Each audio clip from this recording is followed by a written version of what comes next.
i ono što je Košta potencirao i pre samog odlaska na Zapadni Balkan jeste bio da se ne sme zaustaviti taj momentum država ovog regiona kako bi one nastavile i što više progresovale na svom putu evropskih integracija.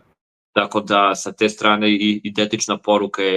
se mogla čuti sada i na ovoj konferenciji za medije gde je ponovo stavljen akcenat na određene promene i reforme koje Srbija mora da izvrši, pre svega što se tiče slobode medija, izbornih reformi i borbi protiv korupcije, ali možda i najbitnije trenutno za Evropsku uniju, to je usaglašavanje spoljne politike sa Briselom. Ključne poruke koje Brisel šalje ovom posetom jeste da Zapadni Balkan ostaje poslednji region koji nije u potpunosti integrisan u samu Evropsku uniju, a čini samo njeno dvorište, odnosno i meku tačku same Evropske unije, da bez Zapadnog Balkana unutar Evropske unije, Evropska unija ne može biti u potpunosti sigurna, naročito sada kad se ona suočava sa brojnim bezbednostnim pretnjama, naročito koje stižu od Rusije, kako njene tvrde moći, tako i njenog hibridnog delovanja koje se često naglašavalo da je ono izuzetno rašireno i da postoji cela